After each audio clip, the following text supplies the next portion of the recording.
Hey everyone, welcome to this week's community class. I'm really excited to have Caleb joining us today, and we're going to be talking through how podcast guests and hosts can build an extraordinary experience for their listeners.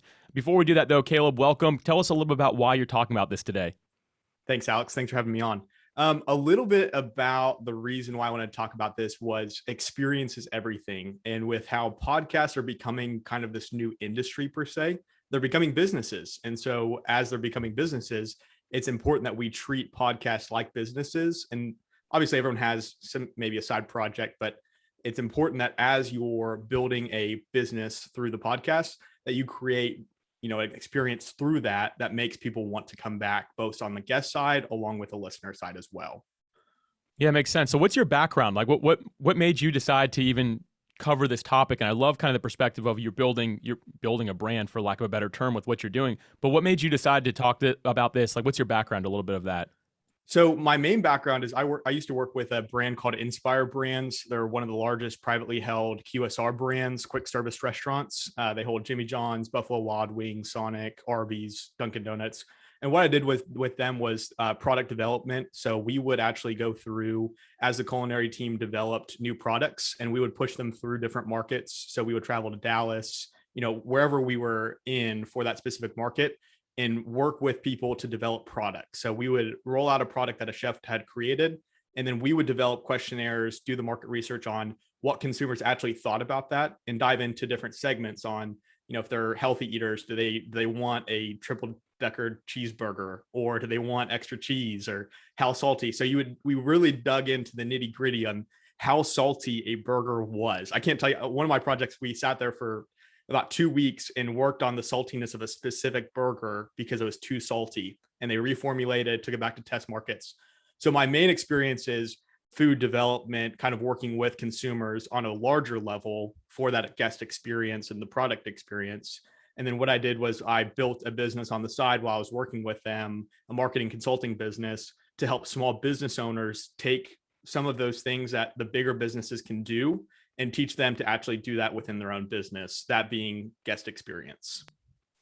That's an interesting background, I have to say. I've got a great story about a hamburger. One time I was with my youngest brother. He was, I believe, 18 at the time, and he was really fit, very active, so he always ate just a ton of food. He went to a burger place, and they had a hamburger with like a pound patty, but on either side of it was a grilled cheese sandwich. And like me, I'm only 7 years older than him, but like at that point, 25 or whatever I was like, dude, that's a mistake. Don't get that burger. And he's like, no, dude, I can finish that. I can eat that. He got the burger, and to his credit, he almost finished the whole thing, but the dude was sick for like 3 days of like a pound of meat along with a pound of cheese on either side. Anyway, sounds like some cool experience and background, but now you are really focused on the entire, I guess, more the customer side of things when it comes to their experience. Am I right? That's kind of like where your whole business is focused. Yep. So we work with small businesses all the way up to, we've got a couple $1 billion companies that we work with. We've got a Shark Tank company that's a part of Mark Cuban. We help out Bob Stoops, former OU football coach. So we've got a couple bigger people that we help out. And then our main focus is the small business side with the experience piece. Very cool. Well, I'm excited to jump into this topic with you today here. So the first thing I want to talk about is your experience as a guest on podcasts. Like you've jumped on quite a few podcasts at this point. Am I right in saying that? Yes, absolutely. So do you find a consistent brand among different podcasts, or do you find it to be inconsistent? Like, what is kind of your perspective been as you've been on other people's shows? It varies based on the podcast. Some people have this broad experience that you get like guest asset folders, you get like 3 emails before you even go on with questions, and they kind of prep you with everything. And then I've been on one where I literally jumped on, didn't know we were doing it. And then he was like, oh, by the way, we're doing it today. And then it published, and I never knew it published. And so it varies across the board, across podcasts. On some people are really focused on building this like experience for guests, and some just kind of push out a podcast. So from my experiences, it's been left and right field. Yeah. Is there like a healthy medium, or would you say that one side or the other is just really a better side of things? I mean, I think it depends on the guest. Some people really like the in-depth, I really like the in-depth, having things that I can share, especially with busy lives. It's hard to create content. And so I prefer the more in-depth method, but I'm sure some people like the kind of the push it out and that's it. So I'm sure there's a healthy balance between them, but I think it really depends on what is your podcast, who are you having on, and what are the types of people that you have on, because, if you've got a business professionals podcast that you have business professionals on that live busy lives, you're probably going to tailor that experience to make it as easy as possible for that guest to share your content, give them enough resources that they can share it on their own platforms, that you're engaging with their audience as well. I think you bring up a really good point here. And the reason I wanted to talk about this a little bit before we jump into actually building that extraordinary experience for the actual listeners is it starts with the interview itself, right? Like if the interview is not good and people don't feel like they were heard during the interview, whether that's the guest or the host, if someone's over talking, or they just feel like the whole thing was very disorganized, that's going to cause some problems along the way for people, right? Like, and that shows in interviews. So for me, I probably lean more toward I like it being just, hey, let's just go ahead and go, but I do like it to be administratively set up. So I love it when hosts send like a 1-minute video or something like that. That's like, hey, right when you get on, we're going to start recording. Or like, hey, here's an email that lays everything out. I prefer that because it puts me at ease. I know what I'm getting into. So my nerves are already kind of calmed. I'm like ready to go. But I've been on some, like you're saying, Caleb, like where I join a Zoom room, not even sure if we're recording this day or if it's just a pre-recording thing. And it's already like you join, it says this session is being recorded, whatever Zoom says, right? And it's like, Alex, how are you? And I'm like, I don't know your name. Like, you haven't told me your name yet. Like, okay, we're going to go for it. Because that already is going to start creating an experience for listeners. Yep. Well, and I think on to that point as well, I think it really depends on your guest because, you can't claim that one experience is the better than the other. Some people do videos. I had someone that they would send like 5 emails and had a video with, here's the step in the process, here's what we do. And that was great, but I'm sure some people hate video or don't want to take the time to watch those videos. And so it's always constantly tailoring to find what is this like perfect balance between too much versus not enough. And what is your guest like and what do you like and what fits your schedule best? There are so many different variables that I think it depends on personal preference and kind of finding that perfect balance. And I don't know if we all ever find the perfect balance, but finding that experience and continually building and I guess innovating with that as well. I think something that you can do that really helps out is to ask the guest, like as a host, be like, hey, Mr. or Mrs. Guest, here's our format. I can send you like 3 emails about it. I can send you one thing. We can jump on a call. I can just leave you alone. Like finding out what somebody likes, obviously having your standard. But when you do that, again, that's going to help the guest feel like, okay, this host is catering to me. I'm ready to show up for them and for their audience. Well, I think also, I mean, it goes both ways. So let's look at it from the guest perspective. From a guest perspective, the host is selling me why I should be on their podcast. Obviously, there's a platform there. The host, it goes vice versa. So obviously, being on a podcast is a huge honor, but at the same time, it's helping them build their audience. And so it's kind of a selling process for both. Why should I be on your podcast? And why should you have me on your podcast as well? And so it's kind of that selling approach. Obviously, you're not trying to sell yourself, but selling yourself to where you make it easy for that person and then they do the same thing. And it's one of those perfect matches. Yeah, 100%. I think that you're really onto something there. I think this is really important for everyone to start thinking about from day one, whether you're the guest or the host. Think about the listeners from day one, and that includes how you treat each other, right? Like how you step into the interview is a big part of this whole experience. But I do want to transition a little bit, Caleb, because I want to get into talking about some ways that we can actually improve the experience for listeners. And I know you have some ideas that you've kind of already put together, so I'd love to just jump straight into that. What can we start doing to improve the experience? Well, so you touched on it before, but ask questions. Ask your guest, like, what is the ideal situation, or why have you expressed interest in joining my podcast? Obviously, through something like Podmatch, you kind of have that initial screening of, I give you a pitch and I show you why I want to be on the podcast. But it's diving deeper on that. What is the benefit for both of us being on that podcast, and how can we make this mutually beneficial for each other? It's kind of like that Simon Sinek, learn their why. Like what is the reasoning behind being on this podcast? Are they trying to build a channel? Are they trying to build their own personal brand? There's so many different things. And so understanding why that guest wants to be on your podcast and how they can properly benefit from that podcast is huge.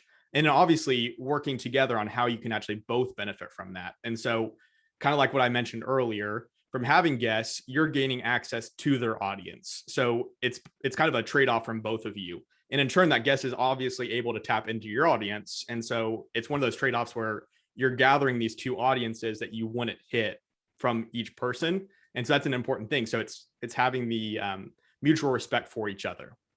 Yeah. And the question side of things is so important because there are just the standard questions that guests that certain guests get asked over and over again by the host, right? Like you're just going to get kind of a cookie cutter response. It's a matter of breaking out of that. As a matter of fact, somebody in this room who I think does a really good job at that is Jeffrey, who's in attendance right now. He had me on his show and he did a really good job of asking me questions that after 100 different shows before I was on his, I had never been asked the majority of the questions that came out. And that was him doing his research on me, what I believe, where I stand, and asking some good questions. Now, for some people, that's really tough to do. I love a resource called Poddex. Poddex.com, I think, is the website. And he's a friend of Podmatch, and he just helps you get some great interview questions depending on the type of interview it is. But Caleb, do you have any resources or ways that you recommend to start asking really good questions? I know you mentioned to learn their why, and I think that's really a brilliant way to do things. But how have you been able to see people who are able to drill in and ask great questions? So I think it's that pre-recording process as well of finding some time, whether it's, a call or an email, and diving into their story and kind of doing research on what is their background. It's not just, hey, I'm Caleb Roche, I do this. Everyone has their own unique story and kind of some tidbits that they'll probably share throughout that experience that you might not even know. And so it's kind of doing your research and then properly preparing each other on what is coming in this interview. You don't need a script, obviously, because you want it to feel organic.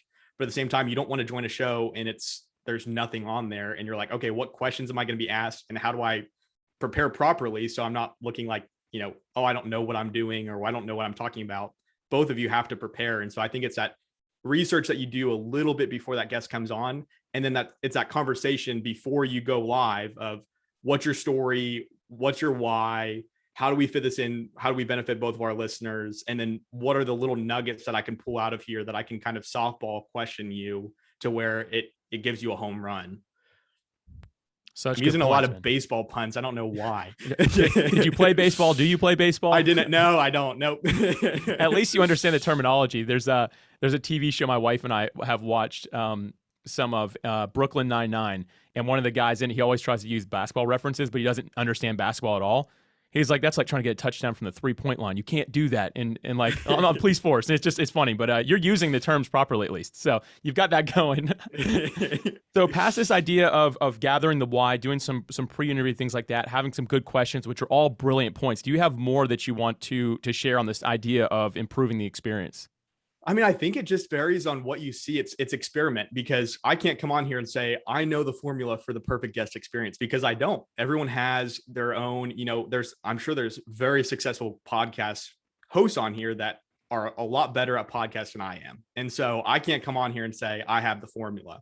I think it's always understanding that you can't do everything perfect and understanding where you're maybe missing out on opportunities or how you can improve and slowly make those optimization areas, because no one's ever going to be perfect. And so it's always, how can I make this better? And what can I do to grow this podcast even better, or the experience? And so I think it's just always having that inquisitive mind of, what can I do to make this experience in this podcast better?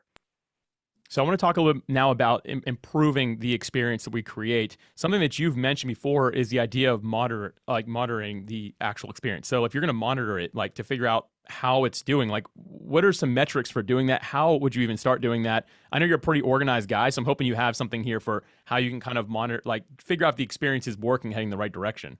Yeah. So I think one of the biggest pieces, keeping your guests engaged after the podcast, because a lot of podcast hosts, I've noticed, I get off the podcast, we say goodbye. I get an email, hey, your podcast is launched, here we go. And then I don't hear from them ever again. I maybe get another email, hey, can you leave a review for the podcast? Hey, can you share this on your social channels?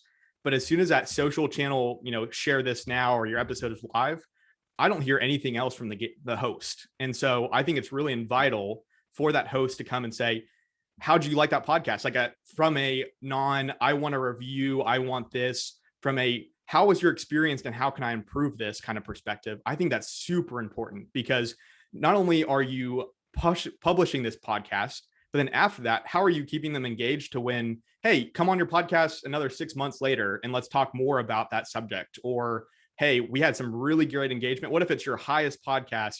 What if you've had the highest traffic? Do you want them to come back on? And is it going to be an easier conversation when you're in communication? Hey, we made some improvements. Thanks for giving me that, idea of sending out an email. Would you mind coming back on here in about 6 months and doing another podcast and we can touch base? Because I think that's the piece. It's like a one-off. I sell you a refrigerator and then that's it. I don't say, hey, your filter is kind of getting, old here in 6 months, like you're going to need a new one. It's here's a refrigerator. Call me if you have questions. See you later. And so it's always that building that experience to where people want to come back and they want to be a guest again. Because like I said, the guest wants to be on the podcast, but the host also wants the guest, because if you don't have any guests, you're not going to be granted, some podcast hosts can probably be really successful without guests, but a lot of podcasts, they really hinge on having guests on their platform. Being a solo podcaster is tough work. I mean, keeping an audience engaged and doing that well is extremely difficult. That's why many of us do interviews, because it's just more interesting to have two people bouncing off of each other, right? It's easier for all of us to consume. You get that natural break, even like this. Like if you were just sharing straight through information, it'd be a lot harder for people to follow after, I guess, 12 minutes or whatever, 15 minutes we've been doing this. But anyway, something that you mentioned there I really like is to ask the guest how you can improve. I think that that's a really key way to figure out if you're going to be actually pulling the right information from a guest, which in turn is creating a great experience for the listeners, right? For the people that are actually, at the end of the day, who you want to be listening to your podcast. Now, I know that question isn't necessarily the best question, though. What I mean by that is, how can I improve? A lot of people, like if I asked you that after this conversation, Caleb, like it puts you on the spot to be like, oh, it was good, right? Like it's hard. Most people don't like the confrontation of it. Like you need to ask in a way that people aren't feeling like they're going to break your heart. There's a guy he's on Podmatch, Rob Fitzpatrick. I had him on my show, and he has a book called The Mom Test. And the idea is how to ask questions so good that even your mom can't lie to you about them. Because if you have a business idea, your mom's like, oh, it's excellent, it's great, you're going to be a huge success. But it's to ask questions so good that she has to tell you the truth. So I think that we have to find a way to ask the guest on our show, or even ask the host. Like this, you could flip this on either side to basically be like, hey, how was I on the show, without asking that directly. If maybe you can say something more like, hey, did I add enough, like what could I have done to add a little bit more value? Like what do you think an ideal guest would say or do? And I mean, I'm just thinking out loud here, Kayla. I know I'm talking a lot. I'm going to pass it back over to you. But if you ask that stuff even up front, you might get some great insights into how to really create a great experience for the actual listeners. Oh, absolutely. And that's the key fundamental of market research is you don't ask a person how is a cheeseburger. You say, what was your experience with this cheeseburger? What environment were you in? What made you excited about this cheeseburger? And so it's the same thing with the podcast is you want to ask several questions. You don't want it just to be, how's your experience? What could we do better? It's, what excited you about this podcast, or what value did this podcast bring to you, or what was the process like, and dive into several questions to where it's not just a general, how do we do this, but make it very specific. And then as you ask those questions, continue to tailor them to where like you've learned, after this conversation, let's say we talk about how is your experience? Well, then we identify a new question that we can ask of, what environment would be conducive for you to have the most preparation for this podcast? So, how would you feel better prepared for this podcast? So really diving into several different questions and having it through some sort of third party to where if you have the established relationship and you can call them up and say, hey, how was that? But have an email and just say, can you answer a couple questions for me, completely unbiased? Just let me know how you feel. And it's less invasive, because I feel like I'm not killing your dreams because I had a bad experience, or I have this input that you might not agree with. Right. This actually leads me to like what I'm just going to call the golden question that there may not be an answer for, but we're going to discuss it a little bit, at least, Caleb, and then at the end we'll bring some other people on for the Q&A side of this, and hopefully we'll get some more perspectives as well. But how do we get the listeners involved in this process? Now, because the listeners can help a host get better, but they can also help you find better guests. I say better guests, more accurate guests for what they're looking for, right? Or asking the right questions along the way to those guests, or them talking to the host in the proper way. Like, how do we actually get the listeners involved in this process? Well, I think it's engaging your listeners the same way that you engage your guests. And so not only just asking your guests, how is this experience, but also asking your listeners, what podcast guest did you enjoy the most and why? Or who did you find the most value from and what did that look like? Or who is your ideal podcast guest on my show? And asking your listeners, engaging them to figure out exactly who they want on your show. Because let's be real, you might want someone on your show, but if your listeners don't, you're not going to get listeners. You might have your own podcast that you have a fun time with, but at the same time, you want to tailor your audience around what you want to tailor your guest around what your audience has. So to that same point, getting these listeners involved, a lot of people will send out a survey or an email and they just get crickets back for the most part. Now, you being in the space you're in, how would you recommend to build some sort of, for lack of a better term, maybe like a funnel to be able to get these responses from your listeners? Do you have any ideas for how we could do that more accurately? It's just a more consistent approach. Finding ways, if you're not getting responses from a template email that you send, either change the terminology that you're using in that email or find a different way. Send a text, call them, see what's going on, and find a way that you can actually get these people excited about giving you feedback and showing the value that they're providing through that feedback. And so it's finding ways that you can change terminology to, instead of, hey, we love your feedback, thank you, it's, we'd love to, generate a better experience for you as you're listening to our podcast. What could we do to make that experience even better? Or we want to provide as much value as possible to you. What does that look like to you? Or who would be the coolest guest that I could have on my podcast? And finding creative questions that you can ask that are relevant to your podcast and what you do, but at the same time, making sure that it's not the boring, how would you rate this? What would you do different? And you're going to get crickets if you do that. Yeah, no, that's a good point. I think we have to just break kind of the standard stereotypical of like, hey, looking for feedback, right? Like, what would create a better listener or listening experience for you? Like, that's interesting. Asking something simple? Do you like the intro of the show? Like, getting into some specifics that people can quickly just answer, I think is a really smart thing to do. And I like the idea of just having that consistent approach because, like you said, you've got to be out there. You have to consistently be asking these questions to get proper responses. One more thing that you mentioned, I think is like really key though, is to actually get on calls, is what you mentioned. Now, a lot of people are kind of scared of this, but for me early on, that's how I grew my podcast. If I could find an ideal listener, now there's people who listen to the show that weren't, this sounds weird, but they weren't like my ideal listener.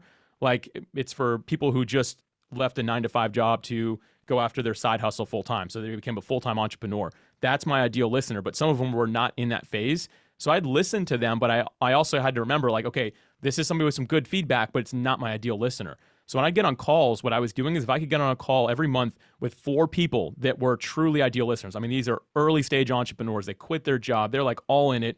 I wanted to hear their feedback because even just 4 of them, I mean, imagine the other, let's just say each of them is like there's 20 people behind him who won't talk to me, right? I can now say, okay, based on these 4 people, that's basically like 80 people in that same space would probably agree with what they're saying if there's some consistency in it. Caleb, you guys, I know I just talked a lot again, but I'm passionate about this topic of jumping on a call if you can. You have anything to add to that? No, I love that. And to kind of hinge on that too, you can't force people to give you feedback either. And so if they're not going to give you feedback after several attempts, you can always try and try and try. But why are you wasting so much effort on those people that aren't going to give you feedback and focus on the people that are actually going to give you feedback? And you can't give up on people, but you can kind of get some signals pretty quickly if they're going to actually provide feedback or not. And so just hinging on that, I think that's huge. I think a lot of people focus too much on everyone that's listening versus the actual people, like you talked about, the ideal audience, that you have to come to terms that not everyone is your ideal audience. And if you continue to tailor your podcast around just everyone's input, it's not going to help. You're just going to keep spinning. Yeah, 100%, man. And this kind of leads me to another question here. What if you're getting feedback that isn't valid? It sounds maybe bad, but like, let's say someone's giving you some feedback, but it is not the direction that your show needs to be going in. It's not if it's from a guest even, and they're telling you like, which I had one time a guest come on my show and tell me my show should be an hour and a half long. And I was able to dive into the demographic, like the actual like completion rate of episodes. And at that point, they're about 40 minutes. And the completion rate wasn't even good. I actually knocked them down to 30 minutes. But had I listened to this guest, I would have been in big trouble. Like my listenership would have dropped off because the episodes would have been too long for my listener base. Every show is different, but for mine, it would have been wrong. How can we filter out that bad advice, maybe well-meaning, but just not the right advice for us? Do you have any tips or ways that you can kind of validate a problem before you make a change? Well, I think it's tapping into your network that like, and trust, and actually have them give you your honest opinion. So you identify several core people, whether they're listeners, whether they're friends, colleagues, professionals, and ask them, here's some feedback that I've received. If it's something that you're like, man, I don't know if this is the proper direction to do, ask them, how would you feel about this? Or do you think this is a stupid move? Or what do you think? And then dive into that data as well and say, all right, people have been listening to this. They drop off after 15 minutes. Like, we're not even making it halfway through the episode. We're making it through the intro and that's it. People are not getting value. And so it's looking into the data and then getting that honest opinion. If you have that network that you can ask and say, hey, what do you think about this? Is this realistic? And tapping into that, so that's not just one person or another person. It's you've got a couple people giving you their own opinion as well. I think that's brilliant. What you need to do right along with that is give them full access to tell you the truth right up front. Be like, you're not going to break my heart. You're not going to hurt my feelings. Like, you've got to just be honest. And I think if you give that almost advisory board for your podcast that permission, that'll serve you really well to be able to ask those people those questions and them not feel like they have to have a filter. They can just raw tell you, here's the problem, or here's what's great, here's what's okay. And that'd be really helpful. Caleb, this has been a fun conversation. I actually want to transition to one more question before we kind of move into Q&A in just a moment here. I want to talk about why experience is becoming so important in the podcasting world. Like, what is making the experience side of it so important now, for one, from show to listener, but also from guest to host and host to guest as well. Can you talk to us about why this is becoming more and more important? Well, kind of like I touched on in the very beginning, podcasting has become its own industry, and people are monetizing it. They're creating businesses. They're using it to engage with new people, kind of build it as a funnel within their business. And so there's a lot of different ways people are using it. And so when you get into the business side, I'm a big Jim Collins fan. And so both the Good to Great model and the Built to Last, I love those books.